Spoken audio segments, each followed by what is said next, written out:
వంటలకు ఇంతకంటే స్వచ్ఛమైన గానుగ నూనె మరెక్కడా దొరకదు. SRV naturals. ఆర్డర్స్ కై స్క్రీన్ పై నెంబర్ కి కాల్ చేయండి. ఏపీ పోలింగ్ ముగిశాక ఫలితాలపై ఉత్కంఠ నెలకొంది. గెలుపుపై అటు కూటమి, ఇటు వైసీపీ ఎవరికి వారే ధీమా వ్యక్తం చేస్తున్న పరిస్థితి. టీడీపీ కూటమి నేతల్లో జోష్ కనిపిస్తూ ఉండగా వైసీపీ నాయకులు ఆశల పల్లకిలో ముందుకు సాగుతున్నారు. విజయం మాదే అంటే మాదే అంటూ విశ్వాసంతో ఉన్నారు. 5 సంవత్సరాలు అమలు చేసిన సంక్షేమ పథకాలను సీఎం జగన్ నమ్ముకుంటే ప్రభుత్వంపై వ్యతిరేకత, సూపర్ 6 వంటి హామీలు తమకు ఓట్లు పడేలా చేశాయని కూటమి అభ్యర్థులు అంచనా వేస్తున్నారు. అయితే ఇటీవల ఐపాక్ ప్రతినిధులతో సీఎం జగన్ భేటీ సందర్భంగా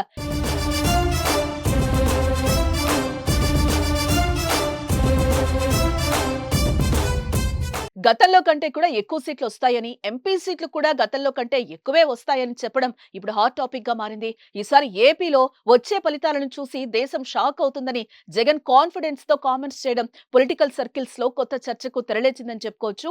జగన్ వ్యాఖ్యలు స్టేట్ పాలిటిక్స్ ని షేక్ చేస్తున్నాయి. మరోసారి మనమే అంటూ అధినేత ఇచ్చిన భరోసాతో వైసీపీ శ్రేణులు సంబరాలు చేసుకుంటున్నాయి. ఇదే సమయంలో వైఎస్ఆర్సీపీ సంచలన ట్వీట్ చేసింది.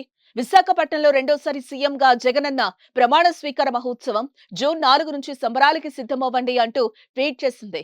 జూన్ 4వ తేదీన జరిగే ఓట్ల లెక్కింపులో వైసీపీ భారీ విజయాన్ని నమోదు చేయబోతోందని ఆశాభావం వ్యక్తం చేసింది. ఆ రోజు నుంచి సంబరాలకు సిద్ధం కావాలని పిలుపునివ్వడం చర్చనీయాంశమవుతోంది. ఇటు మరోవైపు టీడీపీలోనూ ఇదే ఆత్మవిశ్వాసం కనిపిస్తోంది. మరి ఎవరి అంచనాలు నిజమవుతాయి, ఎవరి ధీమాలో ఎంత దమ్ముందన్న తెలియాలంటే జూన్ 4 వరకు ఆగాల్సిందే.